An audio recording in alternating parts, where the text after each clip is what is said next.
Hi everyone, how are you? I'm back today and we're working on block 5. This block is a foundation paper piecing block. It's a little bit more difficult compared to the courthouse steps that we did on day 2. This kind of steps the difficulty up a notch, but it's not too hard that I think you'll get tripped up, so we're gonna work through it together. This is a shape we're doing, and we have 4 of these coming together to make a square block. So let's work on it together.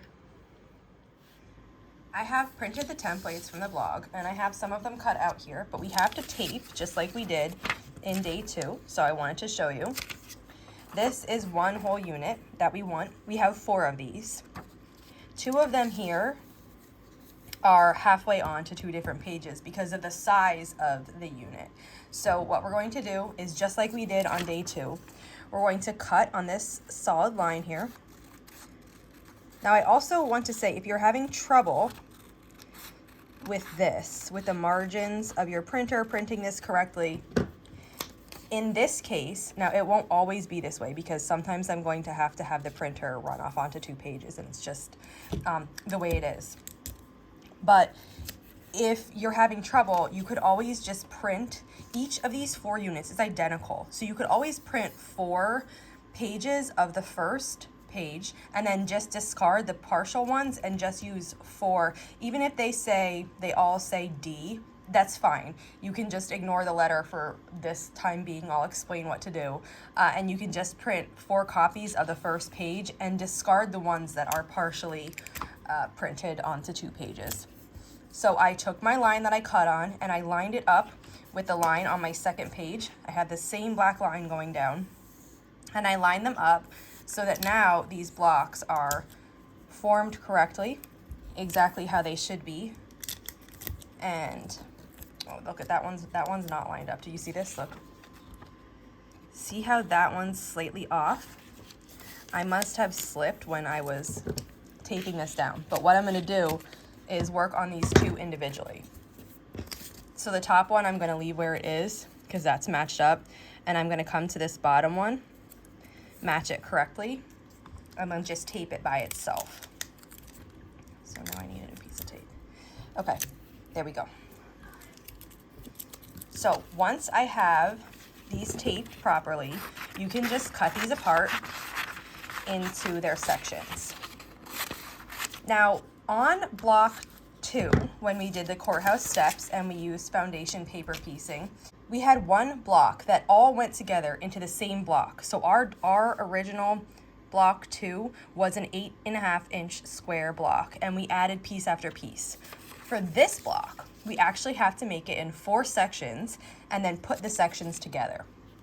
When you have different sections in a foundation paper piecing pattern, the letters out front designate what you do first. So in block 2, everything was A because it was one block and we put it together without having any sections. Now this block has sections. So this is A, and then you go in numerical, 1, 2, 3, 4, 5, 6, 7, 8. Then you find B and repeat it, 1 through 8. And then, I didn't cut these out yet, but then we have C, which is the same, and it's in numerical order then, 1 through 8. And then we also have D. So our block has 4 sections, A through D, and each section has 8 pieces. And we're gonna work in numerical order once we're working in one section of the block. Also, just as I said before, if you're having problems printing and taping together the 2 pages for this particular block, each of these sections are the same. This is not always the case with a foundation paper piecing block, but in this block, every triangle is the same size. So if you needed to use one of the triangles 4 times, you can do that. You can just print 4 triangles with a D on it or whatever letter it is, and just use this same one 4 times. Work in numerical order once you have it printed, and then I'll show you how to put them together at the end. But now that I have these cut apart, we can start our piecing. So let's go to the sewing machine. So for the sake of working in order, we're going to start with the A piece. With this piece, since it has 4 triangles that are all the same, you can work on any section that you want. But generally, for best practices of foundation paper piecing, you work in alphabetical order and numerical order. So we're going to start with A. I also wanted to point out another thing. I have this block colored in 2 colors. So you'll see I have white and then I have a color, which are the darker ones. You can play around with this and make this any way you want. I would invite you to take a marker or crayons, a pencil, whatever you like, and mark this out. So say you wanted, when these blocks come together, they're making like, you know, a diamond shape. I don't know if you could see it without the fabric. It's something your eyes like have to kind of get used to looking at. But if you see this A4 and A5 come together with all the B4, B5, C4, C5, so that kind of is like this diamond shape. If you wanted this to be all one color, I would invite you to just mark it so you remembered. You don't have to color it how I have it colored. There's so much, there's so many options here that are open to you to take. So say I wanted that to be one color. I would just maybe on here with my marker or my pencil, you can use the color that you're using to help yourself see. And then if you wanted to do maybe both sides of this middle diamond be white, you could make a note that A6 should be white. And then maybe you wanted this to be another color and this to be another color, you could do that. If you wanted to group A2 and A3 together, you could make those both be white and then just have your corners be something else. So for this quilt, I'm doing the YouTube videos in one fabric and the Instagram videos in another set of fabrics, that I'm gonna end up with 2 quilts. So here, I'm going to piece this as I have originally drawn, with the blue, or the darker color spread out like that across the white. But when I do my Instagram video, I think I might just do it another way just to show you the options. So we're gonna stick with how it is on here, but feel free to really experiment, color this template however you like, and make this your own. So the first thing we're going to do is work on A1 and A2, which are in the corner here. And remember, we're working on the back. So I have this piece like I roughly cut out. And if you remember in block 2, I showed you how to measure with adding a seam allowance to this inner piece. So you can add 1/4 of an inch, 1/2 of an inch, whatever you're comfortable with. Now, when you get to shapes like this, they're a little bit more difficult to predict. If you're new to foundation paper piecing, you need to practice flipping it over and making sure you're having the whole unit covered. One way to do this is you can print an extra copy of this, and then perhaps you can line this up on a window, or trace this shape onto a piece of paper, just say A4. And then you can use your ruler to add 1/4 of an inch or 1/2 of an inch seam allowance to A4 around the piece you traced. And then that could be your fabric template. So you could do that for each of these. Or what I tend to do is I get a piece of fabric and I roughly measure like how this needs to sit. I know you can see the lines through that. So I roughly measure this. I have a little bit extra wiggle room on this side just because I didn't freshly cut this piece. It was a scrap from cutting something else. So I saved it and it works here in this corner. But what you need to do is just make sure you're actually coming past the seam allowance on each side. Make sure you have enough fabric to cover these pieces. And if you're having difficulty with this, that is the hard part of foundation paper piecing. It takes a little while to practice learning, where to put the fabric to get the flips to turn out on the right side, because we're working backwards. So it is a little bit difficult or tricky to get used to, but once you do it, it becomes second nature. So here I have A1 laid up on my paper. I'm folding where the seam line is, so I know I don't want that to slip at all. It can. And then I found this yellow fabric in my scrap bin. These were already cut. So these are too big, but it's okay. They were already cut, and they're waiting to be used in a project. So I'm gonna use them here. Now I line that up, and I'm gonna come over to the other side. Remember, our stitch length is being turned down here. We're at 1.5 to 1.8.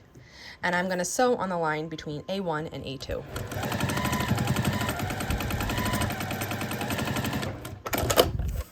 Now once I have that sewn, I'll take a look and see if I need to trim this a little bit. I'm gonna trim it a little bit here.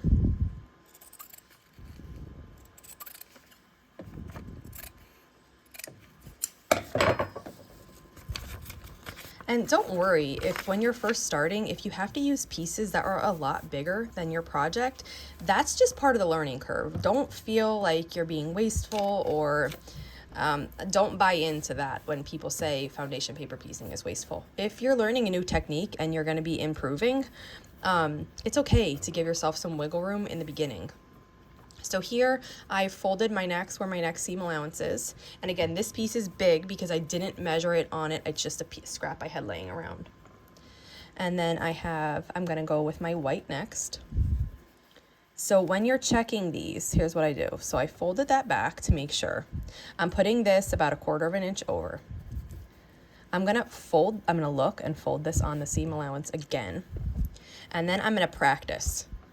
I'm gonna practice opening it up like that to make sure, this is before I have even sewn, I'm making sure that I'm covering this next part and I'm going beyond the seam allowance, which I am. So I'm comfortable with the way that this is put. So I'm carefully holding it into place, folding it back, and now I'm going to flip it over and sew on the line between A2 and A3.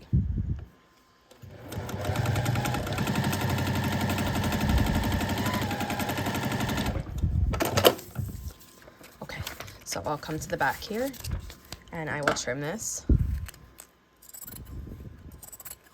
And this yellow will go back in my scrap bin. These little pieces are good in small foundation paper piecing blocks, so I keep those. And let's open our white and check. So our white is good. We're beyond all the places that we need to be. And now I'm going to, again, repeat the process. I'm folding on the seam line so I can visualize where it's at. Here I'm going to be using a green piece. I'm going to put it past the line I made. Then I'm going to refold on the seam line to get a crease on the green fabric so I can see. And then I'm going to try opening it up right where I have it sewn. And make sure I'm beyond everything. So I'm beyond the seam allowance over here, I'm beyond it in the middle, and I'm also beyond it in the top. So I'm comfortable with the placement of this. I'm gonna fold it back, hold everything together, flip it over, and then sew between A3 and A4.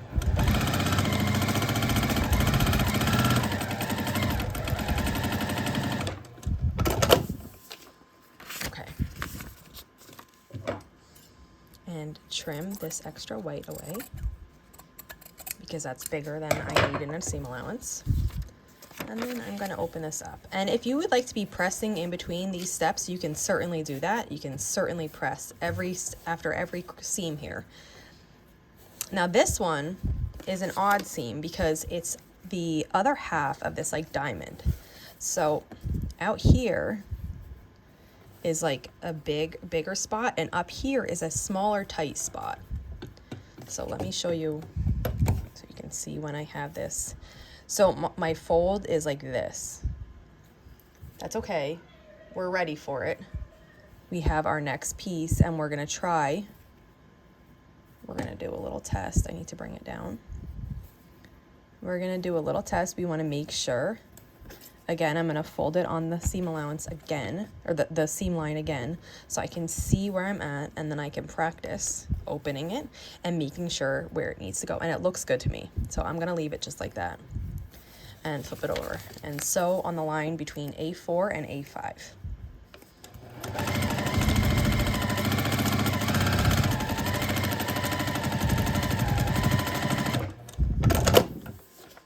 And then this has this odd shape being cut off. That's okay, I save those too, and I will use those in other projects.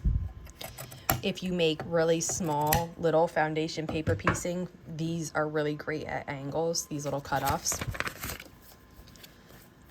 Or any kind of teeny piecing. So now so far we have this. Now we're more than halfway, we're almost there. I'm gonna mark the next seam line. And I'm gonna bring in this yellow scrap again that I had from another project. Sew that. I was pretty confident that was a really big piece. I didn't double check it because I was confident it was going to cover this.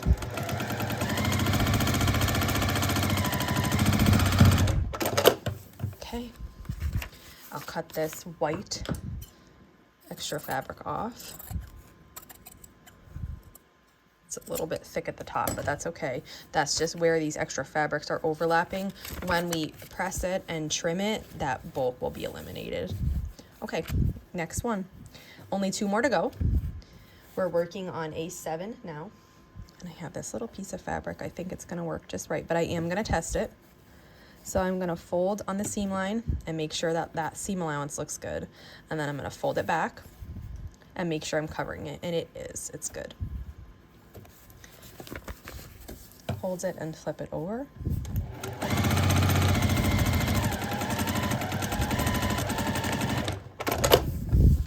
Okay, let's cut away this extra yellow.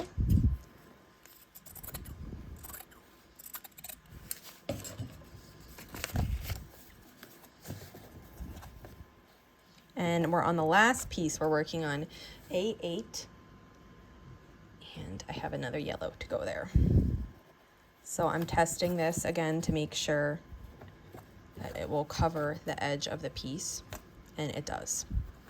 So I'm good with how that was. Flip it over, and so the last seam between A7 and A8. Okay. Trim this down a little bit, this seam allowance.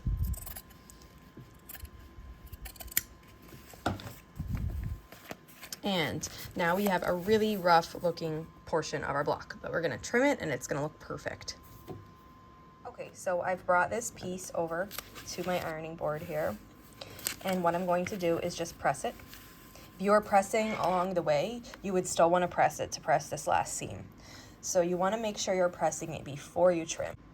And once you're comfortable with how it looks after pressing it, we're going to go and trim it. Okay, I have it flipped over on my cutting mat here, and this dark solid line around the triangle, that is what the finished block is going to look like. And then this space here, in between the solid line and the dotted line, is your seam allowance. So we're going to cut on the dotted line. I just do one side at a time. So I'm lining up the 1/4 inch portion on my ruler with the solid line. That's giving me a 1/4 inch seam allowance here. And I'm gonna take these edges off. Then I do like to, when patterns have these little edges, what that means, okay, if I didn't follow those and I just cut on this other diagonal here,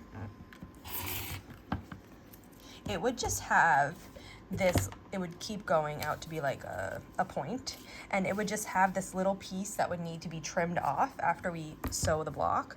So this is the equivalent of, you're just trimming this before you piece it, so that after you have it pieced, you don't have to trim any corners. So I trim those, I follow the design on here and trim those. I usually get my little ruler for that portion and trim it. And last little bit is this little corner here. So I'm gonna get my little ruler and trim this portion. Okay. And then here is our trimmed 1/4 of our block. So we need to make 4 of these total, so I have 3 more to go. I'm going to make that, and then we'll come back and proceed. Here's the piece that I made with you before on the video, and here are my other 3. Now for this, the purposes of this video, I followed the coloring on the pattern exactly, and I made mine exact like that. The next step, you have 2 options. You can sew this together, leaving the papers in. If you do that, and I used to do this all the time, so it's definitely possible, you will leave the papers in. You're gonna sew along this line. So for example, this, you would sew 2 of them together right next to each other to make half of the block. To do that, you would fold one right on top of the other, like this. And you will sew down this black line. And then you would repeat that with the other 2, and you would open them up, and then you'd fold one on top of each other and then sew it the other way. The only issue with that is that when you sew the block together like this, and then you have the other one on top of it. You get these really little parts of the seam allowances into the seams of the paper. Now you can get it out, no problem. You can use tweezers, they come right out, but it is a little bit fidgety. So the option I'm going to do for this block is to take the paper out first. The benefits to taking the paper out first is that you don't have to fidget later to take the paper out of the block when all the sections are sewn together. The drawback of doing it this way is that your block is no longer stabilized by this paper. So it could be very stretchy, and it could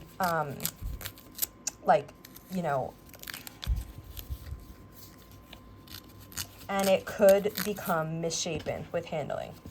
The benefits to leaving the paper in and sewing the sections together is that your block is fully stabilized by the paper until you have it sewn all the way together. So there's no chance of having the block be misshapen because your paper is in there supporting it. And the drawbacks to that are that you have to fiddle with it and take the paper out of the seam allowances. So you can choose which one you like better. For a beginner, I would say it's easiest to leave the papers in the whole time and then have to use tweezers to pull the seam allowance out, the seam allowance of the papers out, or even these little sections. Sometimes these little sections like this one right here, it can be tricky. If you had a pair of tweezers, you could pull that out really easy. Just because, and I would say that just because it's how I did it when I started, and I never had problems with the block warping because I waited all the way until the end to take the papers out. But again, the choice is yours. You can try it one way for one block, try it another way for another block, see how you like it. You really just have to experiment a little bit and form your own opinion. But I just continue taking all these papers out, and then we're going to sew the block together. Okay, I have all the papers out and we're ready to start. So the first step is to take two of the triangles and put them right next to each other like this. And then we're going to flip one over on top of the other one. Now these seams should nest nicely. And I'm gonna stitch this together. I'm gonna put my I'm gonna put my stitch length back to regular because I had it down because we were doing paper piecing. And I'm gonna sew along the length of this block, and I can't get this one to lay quite right when I put it, let's see, maybe like that.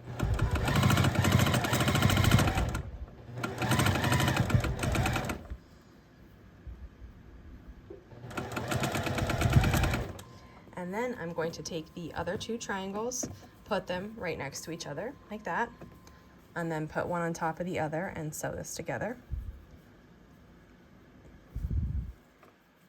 Take a little time to get this lined up nicely.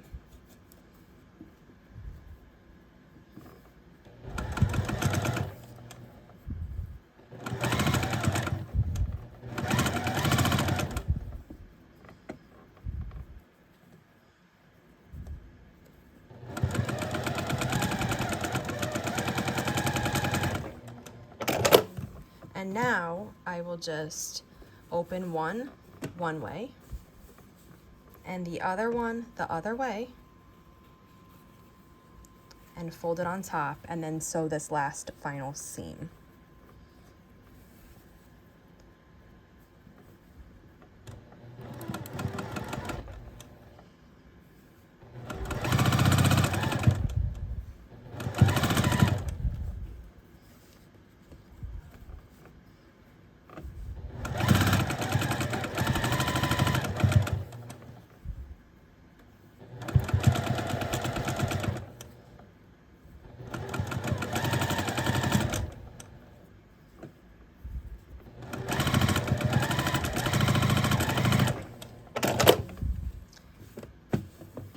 And here is what the block looks like. It just needs to be pressed. Okay, I have the block here. We just sewed it together, and I'm going to work on pressing it.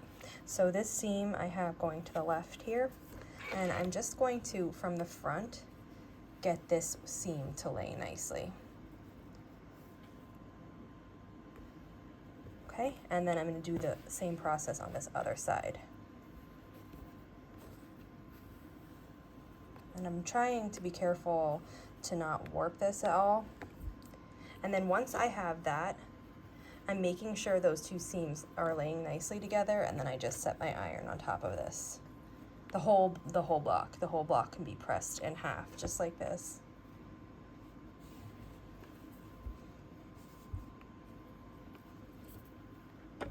And then once I'm comfortable with that, I just open the block up and press this last final seam down the center here. And then I can, you know, touch it up a little bit here on the front. I could flip it to the back if I wanted. Just get this laying exactly how you want. So I'm good with this. And that's our block. So we just finished block 5. Here's what it looks like. I hope you had fun making this block with me. I love paper piecing and I love how this block looks. And there's so many different color variations that you can do on this one. I followed the coloring on the papers this time, but I think when I make it again, I'm gonna try a little bit different. And I encourage you to experiment and make it the way you like it too. So thanks for following along, and I'll be back tomorrow with block 7.